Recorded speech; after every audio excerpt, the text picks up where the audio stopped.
अस्सलामुअलैकुम रहमतुल्लाहि वबरकातुहू। दोस्तों कैसे हैं आप लोग। उम्मीद करते हैं कि आप तमाम लोग ठीक ठाक होंगे, खैरियत से होंगे। आज की वीडियो में हम कुवैत की कुछ बड़ी खबरें जो आ रही हैं आप लोगों के साथ शेयर करने वाले हैं। तो अगर आप कुवैत में रहते हैं, कुवैत के हालात वाक़यात से बाखबर रहना चाहते हैं तो इस वीडियो को आप शुरू से लेकर आखिर तक जरूर देखें, क्योंकि ये वीडियो आप लोगों के लिए काफ़ी ज़्यादा बड़ी और इम्पोर्टेंट होने वाली है। पहली अपडेट ये है कि जैसा कि आप लोगों को याद होगा कि 2-3 दिन पहले ही एक इंडियन डिलीवरी मैन की कुवैत के अंदर मौत हुई है, जिसे अबू फतीरा के इलाके में मारा गया था। उसी के हवाले से कुछ और डिटेल सामने आई है, सोचा आप लोगों के साथ शेयर कर दिया जाए। तहकीकात के दौरान आरोपी ने एक्सेप्ट किया है कि उसने पीड़ित को धोखा देने और इलेक्ट्रॉनिक स्कूटर को फ्री में जब्त करने की कोशिश की, जबकि जो इंडियन नागरिक था वो स्कूटर की पूरी कीमत लेने की जिद की। अलअंबर रिपोर्ट के मुताबिक बताया गया है कि उससे पीछा छुड़ाने के लिए आरोपी ने उसको बुरी तरीके से पीटा और डिलीवरी मैन की सिर पर चोट लगने से मौत हो गई। आरोपी उसे घर के अंदर ही छोड़कर फरार हो गया। आरोपी करीब 1 महीने पहले ही जेल से छूटा था। उसके खिलाफ 3 अलग अलग मामले दर्ज हैं, यानी कि यह बंदा जो है वो 1 महीने पहले ही जेल से छूटा था। इससे पहले ये जेल में था और अभी भी इसके ऊपर 3 अलग अलग केस जो हैं वो दर्ज हैं, जबकि इसको पब्लिक प्रोसिक्यूशन के हवाले कर दिया गया है, जहां पर इसके खिलाफ ज़बरदस्त कार्रवाई की जाएगी।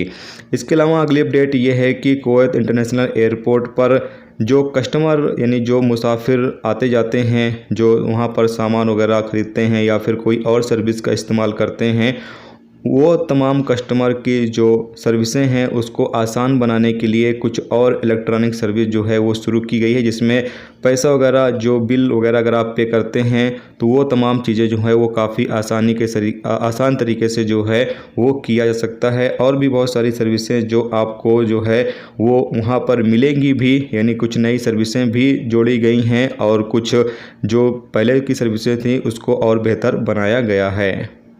इसके अलावा अगली अपडेट ये है कि जैसा कि आप लोगों को पता है कि कुवैत मिनिस्ट्री की तरफ से धूप में काम करने पर पाबंदी लगा रखी है कुवैत की मिनिस्ट्री ने, लेकिन फिर भी बहुत सारी कंपनियां या बहुत सारे वर्कर ऐसे हैं जो इसकी पाबंदी नहीं कर रहे हैं। इसीलिए यहाँ पर नंबर जारी किया गया है, कुवैत मिनिस्ट्री की तरफ से नंबर दिया गया है, जैसा कि आप सामने स्क्रीन पर देख सकते हैं। अगर आप कैपिटल या जहरा गवर्नरेट में रहते हैं तो उसका नंबर है, और अगर आप मुबारक अल कबीर गवर्नरेट में रहते हैं तो यहाँ पर उसका भी नंबर दिया गया है, और फरवानिया गवर्नरेट में रहते हैं उसका नंबर है, अहमदी गवर्नरेट का नंबर है और हावली गवर्नरेट का नंबर है। ऐसा कि नंबर जो है वो आप सामने स्क्रीन पर देख सकते हैं।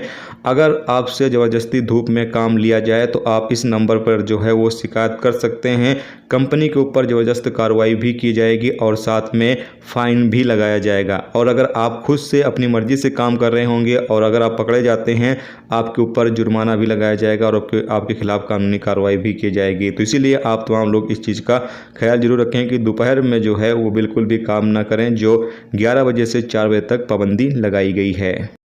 इसके अलावा अगली अपडेट ये है कि कुवैत के अंदर जहां पर आबादी वाले इलाके हैं, यानी जो आबादी के एरिया हैं, वहां पर अब वैक्सीन का काम शुरू किया जाएगा और वहां पर रहने वाले तमाम लोगों को वैक्सीनेट किया जाएगा, चाहे गैर मुल्की हों या फिर कुवैती हों। जो भी आबादी के इलाके हैं उन तमाम को अब टारगेट किया जाएगा और वहां पर वैक्सीनेशन का काम जो है वो काफ़ी ज़्यादा तेज़ी से किया जाएगा।